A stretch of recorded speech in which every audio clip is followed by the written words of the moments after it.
Hey ladies and gents, Sunday afternoon, Sunday evening here in Thailand, 7:15 p.m. Kind of went according to plan last week. We'll have a look at the stock markets in a minute. Dollar has dipped to a really big support level, okay, 101.50, 101.25, I'm going to call it. Big support level. What was the low? 101.43. So that held on the downside. You know, obviously the dollar has been in a bull trend for a significant period of time, around a year now. Where was this low? That was May last year. So there you go. Exactly. It is the year anniversary of the dollar bull rally. And we've just pulled back to the 23.6% fib, the 38.2% fib if you take it a little bit shorter term. So there is a confluence of Fibonacci levels here. I've even got 61.8. I think I showed you in a video during the week. But anyway, that 61.8 goes back years, decades. So it really is a big support level. I'd be surprised if it broke, bearing in mind, you know, what's going on with interest rates and inflation and everything else. If it does, if we start trading below 101.00, well, then we're going to be looking at I'd say 100 spot 10, 100.00.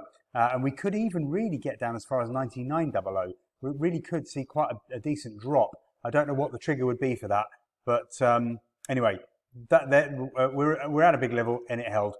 If we start to bounce, we're looking at 102.60, 102.70 first stop. That's fairly obvious. This is the weekly chart, by the way. That's fairly obvious. That would be the first target on the upside. We'll see what happens when we get there.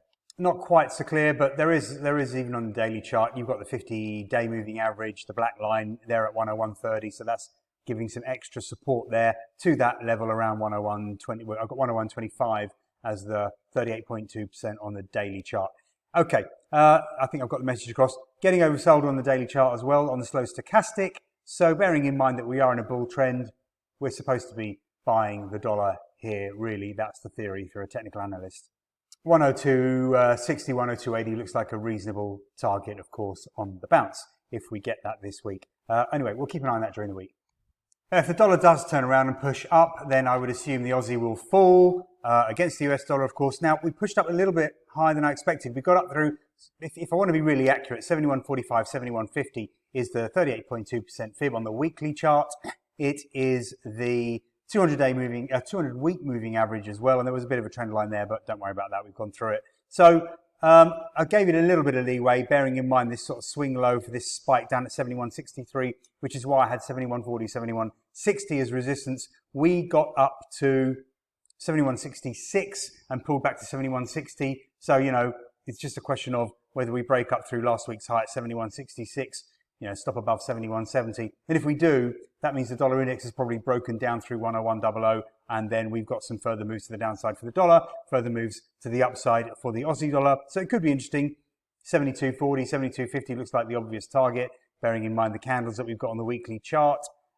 Daily chart, yeah, same kind of thing. 72.30 is the 100-day moving average, 72.55 or 72.58, 200-day moving average, 50% fib at 72.45. So really, we could see a decent jump up to that area with these swing highs up here, also around 72.66. That whole mid 72 area looks like an obvious target, and of course, it looks like resistance on the daily chart.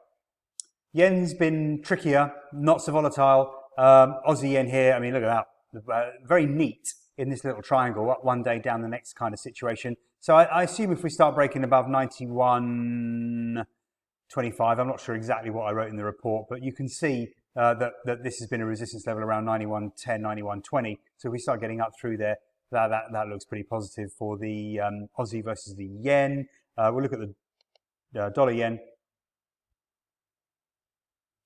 Dollar yen, really, it's a case of do we break below 127.00 or do we break above 127.50? Anywhere in between there is kind of no man's land, really. I do have 127.40.50 as a resistance level, and it certainly worked. But I don't really get bearish until we break below 127.00.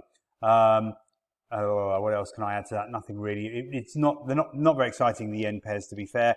Euro yen, if I remember correctly, is also in some sort of triangle holding pattern.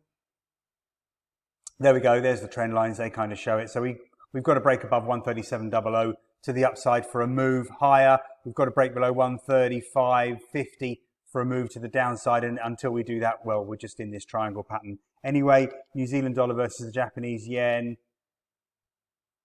Again, slightly, we are probably breaking out actually to the upside here. Look at that, which is kind of weird because it's actually the Aussie dollar that's been stronger. But it looks like we are breaking up on this pattern. So worth watching if we do continue higher. I don't know whether that's indicative of the other markets that will push higher against the yen. Okay, euro edging higher. Kind of as expected, of course, once we broke above the 106.00 area. A bit disappointed about how it just traded sideways this week. I thought we could push up. But anyway, I still think there is some positive bias, but of course, it all does depend on that dollar index chart more than anything. I thought we could get to the lower 108 area just as the dollar index was bottoming out around the low 101 area, but we haven't quite got there. So I'm not sure what the message is for that. But if we do hold, hang on, I'm going to show you the weekly chart. On the weekly chart, you can see we've got close to fib resistance. We actually got to a 50% level. And then we were in the high 107 area. We were looking at resistance level. We didn't quite get there. Got to 107.64. So I suppose it's kind of similar to the dollar index, which just sort of kissed the support level and has turned around. Who knows? Maybe we have actually seen a high for the euro. I can't see any particular patterns on the short-term charts that tell me it's going to reverse, but clearly we're in an area where we're holding just below an area of resistance. For cable as well, we got to a decent resistance level. Again, I'm going to show you this on the weekly chart. Around that 126.5 area. So we are basically at very critical levels for dollar pairs, as you can see. Euro, cable, dollar index, Aussie, New Zealand dollar less so. I haven't bothered to show you on that one. Canadian dollar, I think I showed you on Friday, and I'm not going to repeat because that's just confusing. Okay, let's move on to the stock markets. DAX. Hard to read if I'm honest. We pushed up through the 300, 400 area, going up towards, sorry, was it the 200, 300 area? Anyway, we're now heading, we've just beaten the 500-day moving average. We're heading for the 100-day moving average. This pattern, even the candles are just quite odd, really, quite random and erratic. Lots of dojis thrown in there where we've opened, where we've closed near the open. That's been happening for a while. Then we'll get some. Look at this. You know, a big sort of red engulfing candle. You think, oh, that's it. Now we're going to plunge. Then you get a doji. Then you get another doji. Then you get another doji. So this is a really odd market. And I haven't been putting DAX signals on the cheat sheet because really it's just quite confusing. Didn't follow the US markets down, having a burst higher.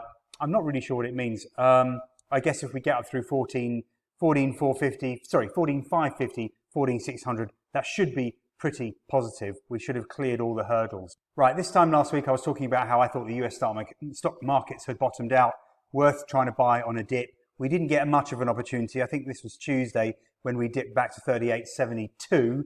If you use that as an opportunity to get in, well done. I kind of had my entry around 38.50, 38.00. Anyway, it wasn't easy to buy because I didn't have it as a buy level on the Friday. I'd seen this downward momentum and I thought it just wasn't worth buying. If you remember, it's a big old fib level. That was the only reason. I was looking for, a moving average or a trend line or something else to back up that level, and there just wasn't anything. But it held. And by Monday or by Sunday night, I decided that was good enough, and we were going to rally last week. So if you jumped into a long, it took a little bit of a while to warm up. There was the Fed minutes that kind of ignited things late on Wednesday. That was really when we started to get the move higher. And didn't we get a great move?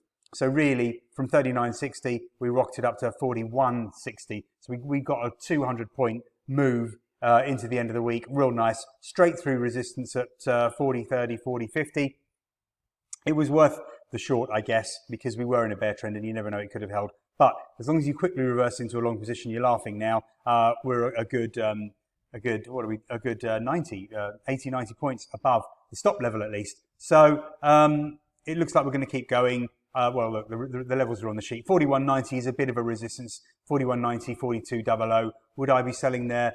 Not so sure now. We've got through some pretty strong resistance levels. I don't think I would be. I think I would be waiting for sort of the low 43 area. We'll look at that as we get up there towards maybe the middle or end of the week. But for now, I think we can push up further now for stock markets. Longer term, I am still a bear, but these markets don't roll over and die very easily, do they? So let's see if we can jump another 150 points, and we'll see what happens then. Nasdaq has got to the first 23.6% fib at 12,700, 12,800. I had that as a target and a resistance level, held perfectly, but We closed at the high of the week. We closed at the high of the day on Friday. So I'm not sure if that's going to hold. If we gap higher above 12,720 on the Sunday open or the Monday morning open, then that would indicate to me, a gap open would indicate to me, run with it. We're really going to go. So I just want to warn you of that. If there was some trend lines or moving averages or something else here, then I would say we do have price action backing up that fib level from the April low, and then these May sort of highs of the bounce back in May when we only got to 12,600. So 12,600, 12,700 is a resistance area. I don't know. I've just got a feeling we're gonna break up. Dow Jones was strong, has been always the stronger of the three, or has been lately anyway. So tearing away, big up day again on Friday. Looks like we're going for the 50% fib around 33,700. We'll keep an eye on that, but it looks pretty strong. And because I think the S&P and the Dow Jones are going to keep going, that's another reason why I think they'll just drag the Nasdaq up. It may still continue to lag, because obviously it's been a weak performer, and I'm sure that there'll be people wanting to get out of longs on the bounce. But still, anyway, that's my opinion. I think we can all see higher US stock markets this week, but they will throw out good selling opportunities. I mean, look, the dream would be to sell the Dow Jones at around 34.5, 34,400, 34,500. Looks like a very sexy resistance level to me. And we're talking about 1,500 points to get there. Not a big deal in the stock markets, is it? Could do that in 2 or 3 days, no trouble. Okay, we'll see whether we get there. That's it. Hope that helps.